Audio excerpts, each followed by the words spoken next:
watching on YouTube, this is our Dallas Cowboys postgame show here on the Blogging the Boys YouTube channel and with our friends at Bleacher Report. In the Bleacher Report app, you can watch it either way, obviously, whether that's live or on demand. Obviously, it's late. The clocks already fell back. Who even knows what time looks like at this point in time with it getting dark at 3 o'clock or whatever the case may be. On YouTube, let's see here. Brian Massey says, the hype is so fun.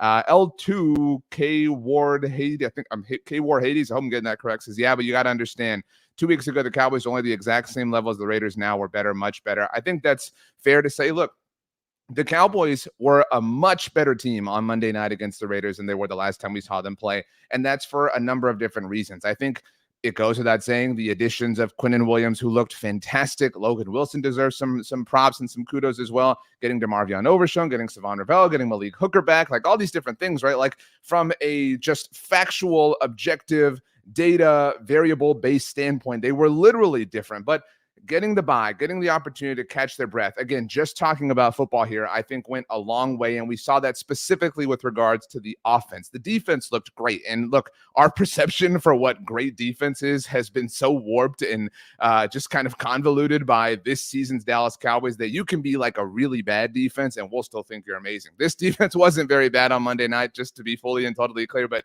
I think you get the picture. But I think that the point is best evidenced by the offense. The offense looked amazing. George Pickens looked incredible. CeeDee Lamb looked very good. Dak Prescott was all the way in his bag, playing like the MVP form he had, obviously, early on this season before the stumbles against Denver and Arizona. So I think that it goes without saying that this is a different team in terms of the football of it all from what we saw prior to the bye week, the last time the Cowboys played a game before Monday night against the Raiders, which was the Monday night game as well when they got destroyed by the Arizona Cardinals.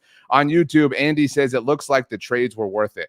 Quinnen Williams was outstanding. Quinnen Williams was exceptional for the Dallas Cowboys. Quinnen Williams had one of the best games that we have seen from an interior lineman for the Dallas Cowboys, and I don't even know how long at this point in time, because, look, our expectations for that are difficult to establish as fair because the Cowboys haven't had great play from that position in a very long time. But Quinnen Williams was a monster, and he wasn't even like a normal monster. He was just kind of an average monster. And I hope that this point is coming across. He was very good.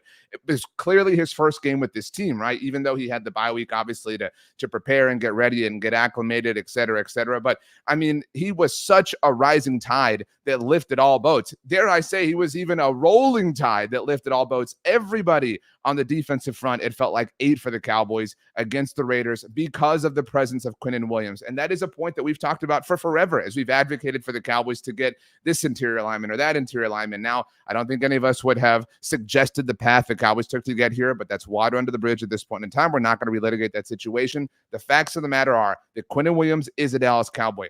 Quinnen Williams was exceptional for the Dallas Cowboys on Monday night against the Las Vegas Raiders. And the future of the Dallas Cowboys, the future of the Dallas Cowboys defense, the future of the Dallas Cowboys interior defensive line is very, very, very exciting. And Quinnen Williams is a very big reason for that excitement. Let's see here. Micah, who is the comment from Jimbo? Not going to go there. Jimbo, that's not going to be me. Loco says, what's up? What's up to you, Loco? On Bleacher Report, Jumping Nomad says, yes, bro, Super Bowl champions. That's right. It's our year. We them boys. JD says, don't start drinking the juice. It was the Raiders. I don't think anybody's drinking the juice. I think everybody understands that this was the Raiders. I think everybody wanted and was ready to see the Cowboys play well. We talked going into the Cardinals game. The Cardinals lost for the Cowboys, how that was a chance for them to build up equity, how that game and the Raiders game that the Cowboys did win were their opportunities. If the Cowboys beaten the Cardinals, they'd be an even Steven 500 right now. And actually, no, they'd be above 500. They'd be 5-4-1. They are 4-5-1. Look, the Dallas Cowboys beat the Raiders soundly on Monday Night Football, but they are still 4-5-1. The odds, the likelihood of them reaching the playoffs are very low. We can all reckon with that reality, but they're not impossible. It's okay, and it is possible to hold on to different wants, different wills, different objectives as a football fan. On one hand, you can feel like, man, I just don't think it's going to happen. I don't think it's in the cards. I think this team is cooked. I think they're not going to be in the playoffs, and I'm really excited to just kind of focus on the draft with the multiple first-round picks the Cowboys have. It's fair to feel that way, but just because you feel that way doesn't mean you can't watch them beat the Raiders on Monday night and go, damn, but this It's possible. I mean, Troy Aikman's out here dropping the 2018 Cowboys as a reference, which I don't fully agree with because of the circumstances around them. I don't mean to get lost in the weeds there, but there is a precedent. In 2023, a team was 3-6 through their first 9 games of the season, rallied, finished well enough to be the 7th seed in the NFC playoff picture, and destroyed our beloved Dallas Cowboys to the point that they are just now kind of starting to find themselves. So anything is possible, even when you are as low as the Cowboys were, obviously prior to the win on Monday night against the Raiders. That's not saying it's going to happen. That's simply saying that you can feel both ways at once. That's the beauty of being a football fan, is you can say, man, I feel this way, but I just can't let go of this. But I also know that this makes the most sense. But this just also feels so good. Let your heart be what it wants to be. You can feel whatever you want. All emotions, all feelings, all tolerances are allowed. This is a safe space for you and me, my friends. Let's see here on YouTube. D-Day2 says, sure, it was the Raiders, but holding an NFL team to under 20 points and barely 200 yards is good versus anyone. I agree with that. Maury's music. I hope Maury's music is playing some songs I like. It says we can build around these defensive changes into 2026. Any 2025 fun is gravy. I completely agree with this. Look, my perspective on things for the Dallas Cowboys following Monday night's win against the Raiders is that the future is what matters. The cake is in the oven. All right. I know that I'm not going to get to eat this cake until way down the road, right? I'm not going to fully and totally get to reap the benefits of this cake until it has fully baked. It's even come out of the oven. It's cooled. I've cut a piece. I've set it on the plate. I've sat down at the table. It's such a long process until we're ready to go, but sometimes that's the way it goes. But just because the cake is only barely in the oven doesn't mean I can't enjoy the icing that's in the bowl. Doesn't mean that I can't have some cookies that I made a little while ago. Doesn't mean that I can't still have fun and consume some level of sweets and joys and treasures and whatnot along the way. Even though the main thing, the primary reason, the bulk of our ingredients and their net worth, all of that is cooking in the oven, but there are still some things we can snack on. There are still some sweet treats to be found. And you and I, all right, we're going to find those sweet treats and we're going to enjoy it as we do. Let's see here. Loco says winning is still a good feeling. It doesn't matter who the team was. John says major stock up, Deron Bland. I have already written my stock report. I'm very talented. I do a million things at once. What can I say about myself? Just kidding in all seriousness, but I did really actually write my stock report already. That is the benefit of the Cowboys destroying a team and making the fourth quarter a formality. I think that when you look at Monday night for the Dallas Cowboys, the biggest stock up for me, and it's hard to come up with number one because there were so many solid performances. I think you can make an argument for Quinnen Williams.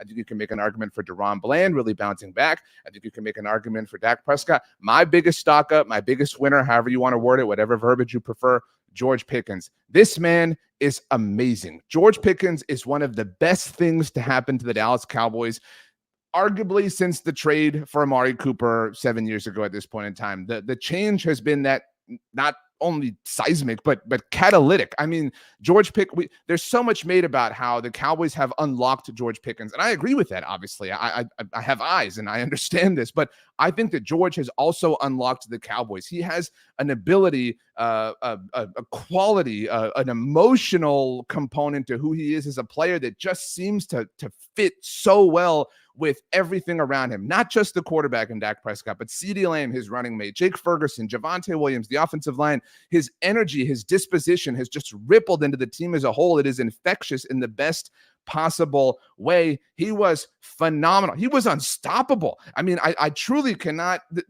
There are a lot of examples that we could point to as the best game that George Pickens has ever played for the Dallas Cowboys. The team he's been on at this moment in time, up to a week before Thanksgiving. So there's not a lot to choose from, but he's been that great. And this was maybe his finest hour. This was maybe his most catalytic performance. The George Pickens trade deserves a lot of props, a lot of credit. I hated on it at the time. I've told that to you many times because I'm interested in being fully honest with you. I've since atoned for that. I've eaten my crow. I've advocated, even when I was against it, for an extension. I really hope that George Pickens is a Cowboy for a very long time because the impact he is making is that important. They cannot let him go. He is the most essential priority next offseason. There are a lot of things for the Cowboys to handle and take care of and mend and rectify, et cetera, but number one on the list has to be getting a long-term extension done with George Pickens and keeping him happy so that everybody else around him is happy. He has that catalytic effect, as we've discussed. Let's see here. On YouTube, Mari's music says Pickens was supposed to infect this entire team in the opposite way. I took the cheese. I thought that was going to happen. I did not think the Cowboys we're going to be able to handle the situation if you even believe he was a situation. So I fell for that. Like I said, I'm very sorry. I've been sorry for a long time. He has just been such a breath of fresh air. It's been so good to see. OG Cali Boy says these ups and downs week by week make it difficult to ever get excited about any win. I understand that. Look, let's be real about things here. The Cowboys still have yet to pull off consecutive wins since early 2024. They have an opportunity now because they beat the Raiders. And I know some of you are rolling your eyes and laughing, saying they have an opportunity. They're hosting the Eagles. Look, this isn't about the Eagles, all right? I think the Cowboys will play them well because of their division rivalry. They know them well. They did play them well in the season opener, obviously. I do think the Cowboys have a chance. We'll worry about that when the time comes. But it is fair to say, okay, look, Cowboys, you keep winning games and losing games. The only thing you've done consecutively so far this season is lose. So why should I trust you? There's no reason to trust this team. I want to be very clear. There's no sound reason to trust this team. There's no objective reason to trust this team. I will tell you the reason I'm going to trust this team is not based in data. It's not based in evidence. It's not based in anything that is measurable or objective in any kind of way. It's based in the fact that this is the week before Thanksgiving. This is literally the best time of year. I mean, there's nothing like when the weather's cool and it's time for chili and you're shopping for the turkeys and you're getting, your plans together for your families or whatever the case may be. And the Cowboys are good and it's a talking point. Like, this is what we live for. This is the time that we ache for, that we pine for, that we say in the middle of May or June or on opening day, man, I would trade this for that in a second. This is that. And that isn't reason to justifiably trust it. I'm not trying to say that, but this is the time where you can let your emotions run priority in your brain. Like in Inside Out, when the different emotions took charge of the little girl, your emotion, your passion, your sports fan can take the controls and say, to hell with logic and reason. This week, we're going to weed them boys out, and we're going to believe in the impossible. I give you the green light, my friends, because I feel that way. And that's the magic, as misleading as it can be, of winning. That's the effect of winning. When you win, your mind believes that impossible things are not only possible, but that they're likely. That is the beauty of being a sports fan, my friends. Let's see here. There was a super chat that I missed. That's apologies to L2K Hypnosis. Hypno S2. Apologies, L2K Hypno S2. Better than the Raiders. Could we say that a week ago? I think so. I think that we could have totally said a week ago that the Cowboys are better than the Raiders. So I don't think this is shocking. That the Cowboys' most impressive wins this season have come against, and these are 3 of their 4 wins, to be very clear, have come against now the Raiders, the Commanders, and the Jets. And I think that we would all agree objectively that those are 3 of the 6 worst teams in the NFL this season. So this isn't to smush on the Cowboys or hate on the Cowboys or squash, the win that they had against Las Vegas or the wins that they had against Washington or New York for that matter. But it is context. It does matter that these were their, best wins, their most sound wins, the wins where they look the best, whatever. They have yet to pull off a quality win, whatever you want to call it. You could argue that their most quality performance to date was maybe even the loss to Philadelphia in week 1, or obviously the tie to Green Bay, I think is what a lot of people would point to. But I think that we definitely thought they were better than the Raiders a week ago, and we obviously know beyond a shadow of a doubt after the game that they are better than them. Thank you to J-Dog for the super chat. Clowney needs to be a 3-down player. He has gotten better each week and has better instincts than Sam Williams. I don't know about the Sam Williams part of this. I know there's been some Sam Williams discourse and discussion on the internet for some time now. I do think that Clowney is having an impact. It is wild to think about. Like, think about the contributors that we feel good about at this point for the Cowboys following Monday night's win against the Raiders. And let's just list off some names. We're talking Quinnen Williams, obviously. We're talking Jadeveon Clowney to some degree. This isn't a ranking. This is just throwing names out. We're talking DeMarvion Overshown, in his debut, obviously. We're talking about, let's see, Dante Fowler has had some moments, certainly across the whole of the season. Kenny Clark, right? Like, we're coming up with a list in which most of the names on the list were not even on the team last season, right? Like, the only players that you feel moderately good about, or we feel moderately good about, not to speak for anybody, but generally speaking with regards to the Cowboys defense that were on the team last year, if we go all the way back to 2024, are who? Osa Odigizua and Deron Bland. And I recognize that people have had thoughts or opinions on them across the season as a whole, but you get my point. Like, this defense, for all of its warts and all of its issues, and there are definitely a lot, and this isn't to excuse or try to justify any of them, because that's not my point, but they have undergone not just significant makeover, but this is like like in demo day on your favorite home makeover show where they just like gut the house. They just like level the house. It's like they literally got rid of the like, all of it. Like all that's left is the lane that the house was on as far as the Dallas Cowboys defense is concerned.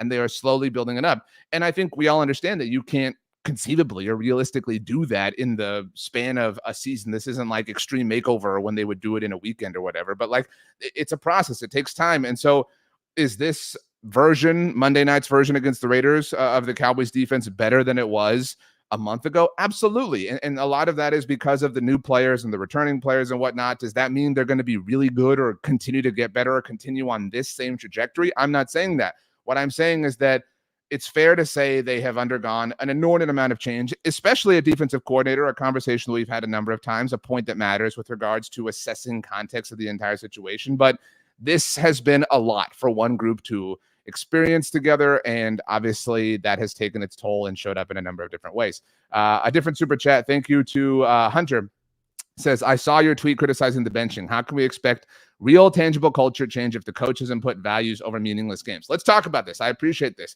I want to be clear. I wasn't this isn't walking it back. I wasn't criticizing. If I have to pick a lane, I was definitely criticizing, but I was also exploring the thought out loud. So in case you somehow missed this, Brian Schottenheimer, let me make sure I haven't missed a quote here.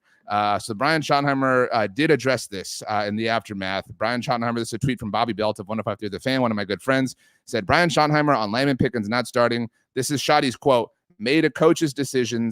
There were some things that were missed. And then he praised them for not hanging their heads. Okay, so let's assess the situation here. Brian Schottenheimer benched, for lack of a better word, both CeeDee Lamb and George Pickens for the opening possession of the game for the Cowboys against the Raiders for missing some things. We don't know what they are. We can speculate, blah, blah, blah, blah, blah. They clearly did something to upset Brian Schottenheimer. On one hand, I fully understand and agree with the thought of Brian Schottenheimer wants to hold everybody accountable, right? Nobody's above the law. Everybody has to be held at the same standard. You can be the best players on the team. You can argue certainly that George Pickens and CeeDee Lamb are in that group, and you're still going to be punished if you do something that is deserving of punishment. I agree with that wholeheartedly. I support Brian Schottenheimer in that regard. My only beef with the situation is, okay, your punishment for them is benching them the first possession of the game. What does that really accomplish, right? Is this more of a symbolic punishment than anything else? Clearly, right? And you can get really deep in the weeds and argue that you're risking, the game, because what if you need those points and you could have had them? I'm not even going that far.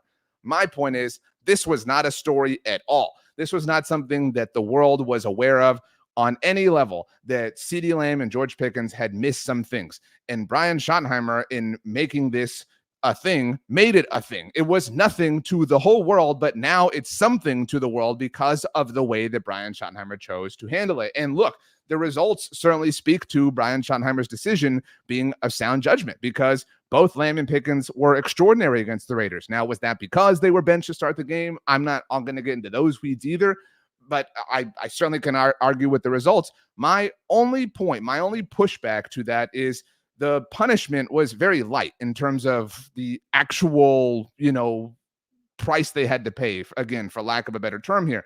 So if you want to punish them, if you want to do something, maybe there's a more effective way to handle it to where you're not all of a sudden making a headline that's going to be on national television for the next few days. But if that was a risk that Brian Schottenheimer was willing to take, he obviously rolled the dice. And again, he's got the results to justify that his decision worked out. So I cannot objectively criticize or disagree with Brian Schottenheimer.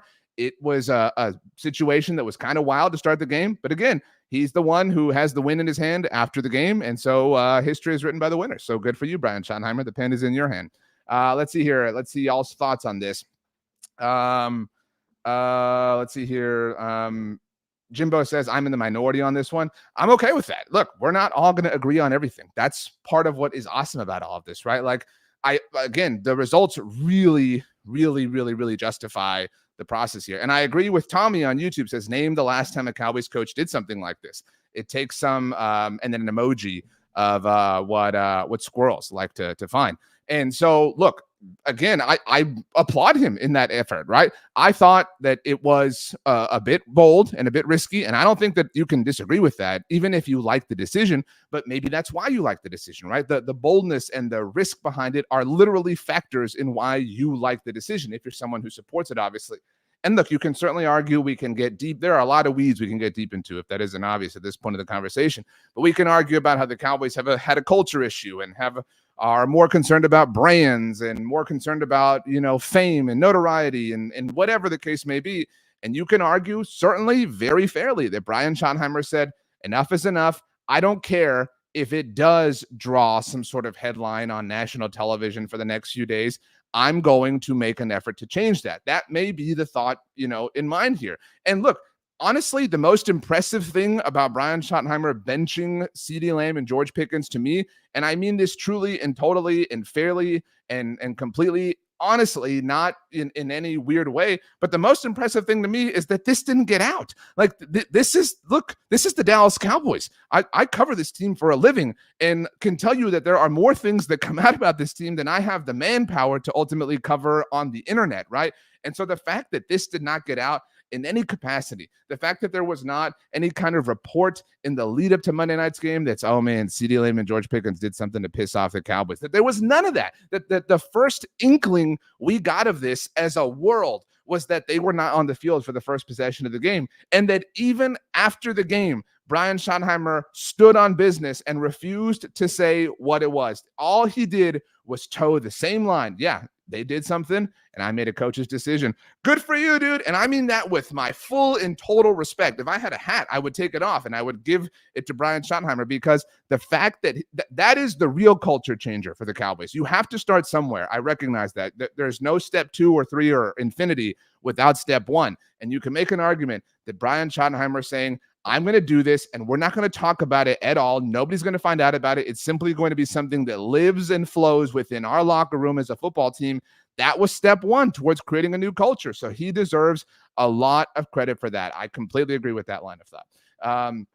Let's see here. Johnny Boy says coaching is dependent on buy-in from your team. Shoddy is earning his with this. I can agree with that logic. Again, my only pushback is that it has become a story. And again, if that's the risk that Brian Schottenheimer was willing to take in the name of changing culture or whatever his objective was, it was obviously worth the risk to him. And he played his hand. He was appropriately in Las Vegas and he hit jackpot. So good for him. Let's see here. L2K says, RJ, bring back the round table. She doesn't need to be grounded. I will do my best. Jonathan says, I might be crazy, but these next 2 games are winnable. Eagles aren't explosive and the Chiefs are also struggling. I know I sound delusional, but there's a chance. Jonathan, I'm going to go one step farther, all right? This is going to be some extreme Dallas Cowboys fan reaching right here. You need to understand that right now. I make no apologies for what I'm about to say. I've already given you the disclaimer. The Dallas Cowboys are going to host a Philadelphia Eagles team on Sunday that is struggling on offense. A Philadelphia Eagles team who, for all their success, and it has been mighty in recent history, the Cowboys stack up very well against individually. The Eagles have effectively owned the NFL for the better part of the last 5 years, but the Cowboys tend to handle their business when up against them one-on-one. It is a very winnable game for the Cowboys in a general sense, in the term, loosened for winnable, if that makes sense. A few days later, the Cowboys are hosting the Kansas City Chiefs on Thanksgiving Day, and the Chiefs definitely are having their struggles on offense right now. They have Patrick Mahomes. They are the modern dynasty of the NFL. We all understand that. We all know the facts. We all know the players. We all know it. But they are struggling on offense, and the Cowboys offense came to life on Monday night. If that's the offense that plays against Kansas City, hey, you never know. And then 7 days later, and then, shout out to Dude Who's My Car. 7 days later, the Dallas Cowboys will visit the Detroit Lions. The Lions are probably the most reaching that I would have to do right here, because their only real poor performance lately was on Sunday night against the Philadelphia Eagles. But that being said, the Lions looked human, looked mortal on offense on Sunday night against the Eagles. And look, the Cowboys do not have the firepower, the horsepower that the Eagles do on defense. I fully and totally recognize that. But we have seen the Cowboys this season, even as bad as they have been as a collective team, get in shootouts, get in back and forth battles and dances with different teams, one of them in the NFC North in the Green Bay Packers. So who's to say that can't happen against Detroit? I think it's possible. It's I've seen more impossible things, not a lot of them, but I have seen more impossible things than the Cowboys winning, dare I say, their next 3 games in a row. It is some extreme reaching, some extreme coping, some extreme wish casting and manifesting. I told you that from the very beginning, but it is possible. Let's see here. L2K says, dude, sick. LOL. Let's see. Johnny Boy says, alert. Hope has been spotted. Prepare for heartbreak. But yeah, they could win the next 2. Yeah, look, the Lions one, I think, is, again, it's crazy to say that, the Lions is where we're really drawing the line here. The Eagles and Chiefs, we got those. Like, no one is saying that, but the Lions is where things get a little bit more difficult. And look, if I told you right now, if I came back from the future, shout out to Marty, the doc, Jennifer, both of the women who played her, and even Aini, right? If I came back from the future and I told you the Cowboys win 2 of their next 3 games, you would take it. And you would not care what the loss was. If I told you that on the Friday, 8 days after Thanksgiving, the Cowboys would be 6-6-1, you would take that 100 times out of 100. We would all take that 100 times out of 100. You would be a fool to not take that even 1 time out of 100. That is going to be, or would be, something incredible. That would be having won 3 of their, previous, or not previous, but 3 of 4 games coming out of the bye, 3 of 4 games with Quinnen Williams and Logan Wilson and DeMarvion Overshown and all the different players and whatnot. I mean, you would take that and feel very, very, very good about that, because if we're just going to live the dream out loud here, the Cowboys would be 6-6-1 and have the mini bye to get ready for a Minnesota Vikings team that has looked moribund. And then 7 days later, get ready to play a Los Angeles Chargers team that looks all sorts of lost these days. And then very quickly after that, on Christmas Day, ho, ho, ho, would be heading to our nation's capital to play a Commanders team that looks all sorts of lost. Again, hope is a very dangerous thing. And I think as I said all those words in that exact sequence, in that exact order, some little hope flickered in your eyes. And more importantly, it flickered in your heart. And you think it's possible. And you're not crazy for thinking that it's possible. In fact, we should all think it's possible. Kate McAllister once said that Christmas is the season of perpetual hope. And we're not quite at Christmas, no matter what Hobby Lobby or anybody else has going on with the music and the decorations. I don't have a strong opinion on this, but you get my point. We are almost at Christmas, and the season of perpetual hope is therefore right around the corner. And so why can't we run into it with a little bit of momentum? Let's see here. Jonathan says Minnesota is also winnable. Dare I say 4 straight wins? Jonathan says, don't you know what happens when we start dreaming as Cowboys fans? RJ, oh, dude, Lucy's going to yank this ball away so hard and so fast, and it's going to hurt so much. But damn it, it'll be a lot of fun, and I want to live that with all of you. Cowboys 5 times on Bleacher Report says, do you think we can go on a run? I mean, like, I think we just kind of talked about that out loud, and it's possible. Again, more stupid and impossible things have happened.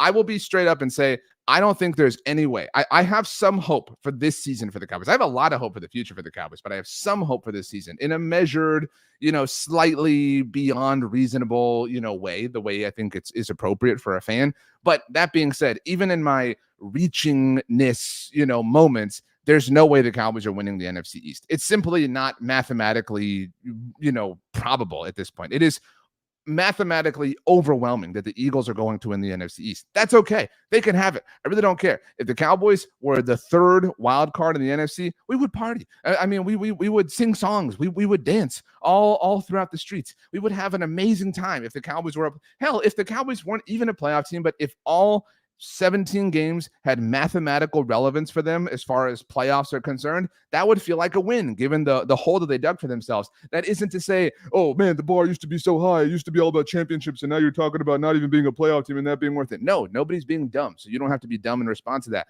What we're saying is this team broke itself on purpose and then broke it some more and then told us that we were wrong and laughed at us for caring about it. And then out of nowhere, they said, you know what? This thing's broken. We're going to try to fix it just a little bit. Good for you. And now look what happens when you try. Some positive things, some efforts. Wow. Some wins and some victories. All right. This is what happens when, I don't know, you act like an adult, a competent adult, a functional adult, a fully functioning member of society level of adult. And if you do that across a whole offseason, who's to say what's even possible? But right now, the Cowboys are trying to climb out of a hole, and it is very unlikely that they will. But on Monday night, they moved up. On Monday night, they rose in elevation. On Monday night, they got closer to the sun. I don't know if that's actually correct in a scientific way. I'm in the middle of reading Project Hail Mary, and so it's kind of changed my outlook on science in a lot of ways. If you know, you know. But that being said, on Monday night, they took a step. That's all that matters. Monday night for the Dallas Cowboys was like in The Office when Pam just needed Michael Scott to put on pants. That's what the Cowboys did. They put some pants on Monday Night Football against the Las Vegas Raiders, and that means the whole day is in front of us, and anything is possible at this point in time, and that's what's exciting. Let's see here. Castor offers a celebrational emoji. I like that. Jonathan says Stephon Gilmore still available. I love that. Shane says, look at Jerry Jones getting us back on the bandwagon again with those trades. LOL. Oh, we're a sick bunch. Shane, we have problems. I mean, there's no doubt about it. Like we all have a collective issue. There's zero doubt about that. RP63 says, I'll take a 7 seed. I agree with you. I agree with you entirely. Look, Jump 187 says, I would love to see Dallas beat Kansas City. I think I'm going to try to speak honestly from me to you here. I think that we all think it's possible. Some would even say likely. I'm not going to, but I think we all think it's possible that the Cowboys win on Sunday against the Eagles to give them their first, win streak in a year and a half at this point in time, right?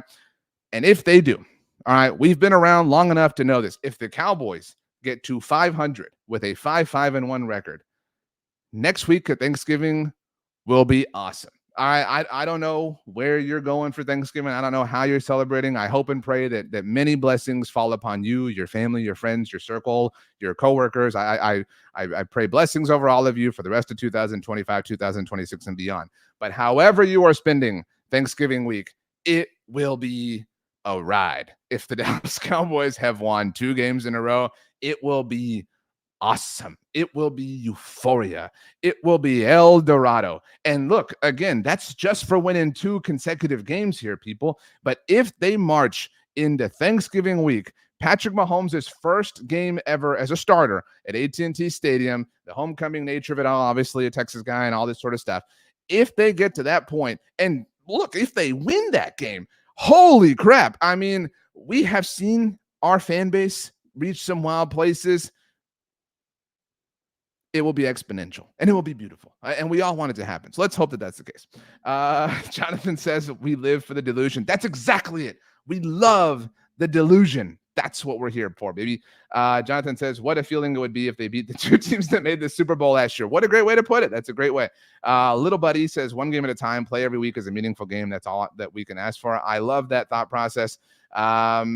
V Bridges on Bleacher Report says, let's dream big, 5 straight wins, and Jaden Blue gets involved in the offense and it's productive. Hey, you never know.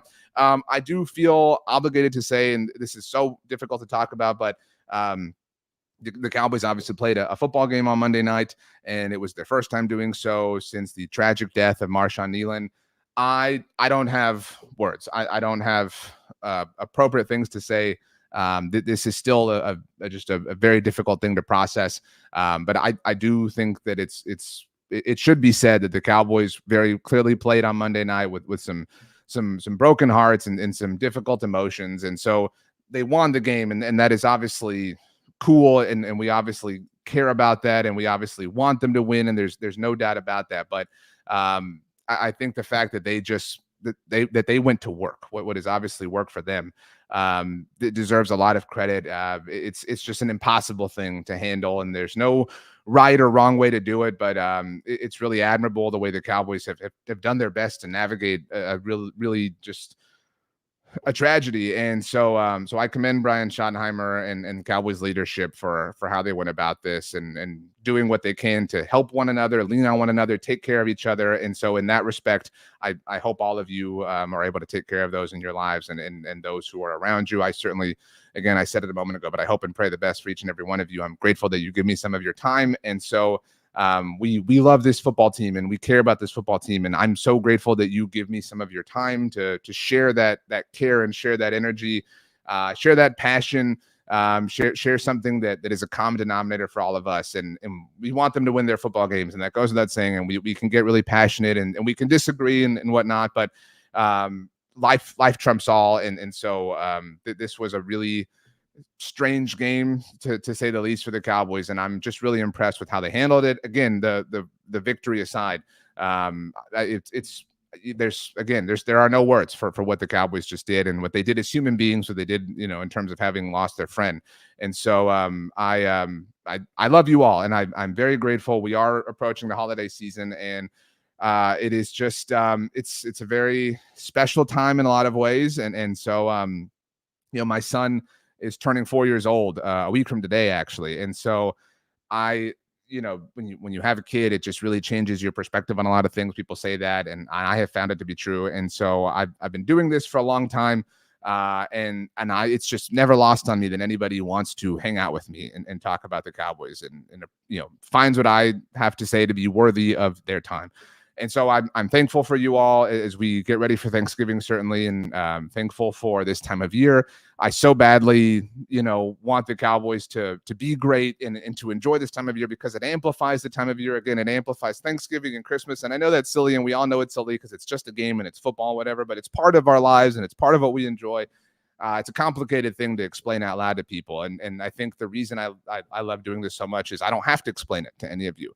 It's something that you all understand the way that I understand it. And it's why we're here together is that we have that particular thing in common. So thank you, everybody, for hanging out. Schedule for the rest of the week. Obviously, this was Monday Night Football. Tomorrow on Tuesday, I'll have a video, just kind of day after thoughts and whatnot. On Wednesday, live edition of the NFC's mixtape. We've had some guests, some interviews pop up. It's a very popular time for that kind of thing. I don't want to give it away, all right? But I received an email. I had an email exchange on Monday about an interview that is supposed to happen next Tuesday. So this is Tuesday the 25th. This is Tuesday of Thanksgiving week. And these things change all the time. People, players, they have schedules, they have lives, they have commitments. So sometimes they fall through. But I will say that you are supposed to have an interview that I will conduct that will be in the Blog of the Boys YouTube channel and all over my socials next Tuesday with someone who scored a touchdown on Monday Night Football against the Raiders. Someone significant, someone who we talked a lot about tonight. And it is a conversation that, presuming it happens, I think you will enjoy very much. So be on the lookout for that. We got a lot of other interviews, though. That one I just thought was particularly exciting. So let's go ahead and get out of here. Everybody get some sleep. Everybody get some rest. Enjoy Wicked if you're going to watch it this week. There's a lot of television, a lot of great shows. Again, it's just a fun time of year. And I'm grateful that this week we get to have some fun with it, with the Cowboys having won. RP63 says Victory Polo Tuesday. As Brian notes, it is Victory Polo Monday, a Tuesday edition. It's a very complicated thing. We've been doing this a long time, but it's Victory Polo Monday, even if it occurs on a Tuesday or a Wednesday, whatever the case may be. It's always a Victory Polo Monday. So put on your polos, take a picture, tag me on X, Instagram, Threads, TikTok, whatever. The links to all of them are in the description down below on YouTube. Like the channel, subscribe. But more than anything, take care of one another. Love each other. I love all of you. The Dallas Cowboys won, and that is just so freaking cool. Let's have a good night, everybody, and we will see you next time.